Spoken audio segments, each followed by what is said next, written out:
Matrix का order जो है कितना है, 3/2 है, यानी 3 रो है और कितने 2 कॉलम्स है, तो इस मैट्रिक्स का ऑर्डर 3/2 होगा। ये मैट्रिक्स में हम लोग देख रहे हैं 2 रो है और 2 कॉलम्स है, तो इस मैट्रिक्स का ऑर्डर 2/2 होगा। तो कहने का मतलब यह है कि ये दोनों मैट्रिक्स जो मल्टीपल हो सकता है कि नहीं, तो हम लोग देख रहे हैं कि इस मैट्रिक्स का जो ऑर्डर है वो 3/2 है, इसका 2/2 है, तो इसमें 3/2 यानी रो की संख्या, कॉलम की संख्या कितना है, 2 है, इसमें रो की भी संख्या क्या है, 2 है, यानी कॉलम की संख्या और रो की संख्या बराबर हो गया तो मल्टीपल हो गया। अब ये दोनों मैट्रिक्स को जब हम मल्टीप्लाई कर रहे हैं तो इस ऑर्डर का मैट्रिक्स मिलेगा, तो इसमें जो है हम लोग को किसकी संख्या, रो की संख्या, इसके कॉलम की संख्या, तो इसके रो की संख्या कितना है 3, इसके कॉलम की संख्या कितना है 2, तो ये 3/2 जो है ऑर्डर का मैट्रिक्स हम लोग को मल्टीपल करने के बाद से मिलेंगे। तो हम लोग ये दोनों मैट्रिक्स को पहले ले रहे हैं और मल्टीप्लाई करें। देखो सिंपल सा फंडा है इसको हम लोग मल्टीपल करने का, कि ये फर्स्ट रो को फर्स्ट कॉलम के साथ से जो है हम लोग क्या करते हैं, मल्टीपल करेंगे, फिर आगे बढ़ेंगे तो उसी तरह से फर्स्ट रो से सेकेंड कॉलम में मल्टीपल कर देंगे, तो इस तरह से हमारा 2 कॉलम मिल जाएगा। इसी तरह से सेकेंड रो से फर्स्ट कॉलम में मल्टीप्लाई होगा, फिर सेकेंड रो से सेकेंड कॉलम में मल्टीप्लाई होगा, तो इस तरह से रो में 2 कॉलम हम लोग को मिलेंगे। फिर थर्ड रो में आएंगे तो थर्ड रो में फर्स्ट कॉलम से मल्टीपल, फिर थर्ड रो से सेकेंड कॉलम में मल्टीपल, ऐसे ही प्रोसेस होता है मल्टीपल का, सिंपल से आप लोग समझेंगे। तो यहाँ पे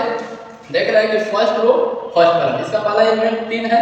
3 × -3, फिर बीच में प्लस देते हैं 6 × -1, तो 6 × -1, फिर स्पेस देंगे, फर्स्ट रो से सेकेंड कॉलम में आएंगे तो 3 × 2 होगा, 3 × 2, फिर क्रॉस होगा 6 × 0, यानी फर्स्ट रो से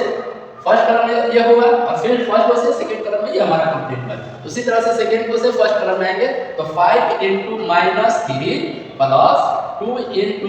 -1, यानी सेकंड रो से फर्स्ट कॉलम कंप्लीट हुआ। उसी तरह से सेकंड रो से सेकंड कॉलम में आएंगे तो 5 × कितना होगा 2 होगा, प्लस हो जाएगा 2 ×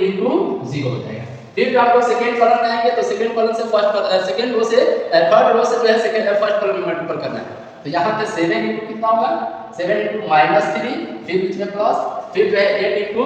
-1, फिर यहाँ पे स्पेस देंगे, फिर 7 × कितना होगा जी 7 × 2 प्लस 8 × 0, ये हमारा मल्टीपल कंप्लीट हुआ। अब इसको आप लोग मल्टीप्लाई करके जो है जोड़ देंगे, -9 प्लस × -6, फिर 3 × 6, 6 में 0 से पूरा होगा 0, फिर यहाँ 5 × 15 -15 हो जाएगा और -2, यहाँ पे 5 × 10, 2 में 0 से पूरा 0 हो जाएगा, ठीक है। और फिर 7 में -3 से 7 × 21 प्लस -8 हो जाएगा, ये 7 × 14 हो जाएगा और प्लस 8 में 0 से मल्टीप्लाई करेंगे 0 हो जाएगा, ठीक है। फिर हम लोग आगे बढ़ेंगे तो -7 और -6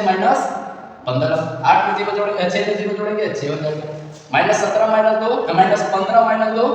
-17, फिर 10 में 0 जोड़िए 10 हो जाएगा, -21 और -8 -29, और फिर 14 + 0 14, ये हमारा आंसर कंप्लीट हुआ।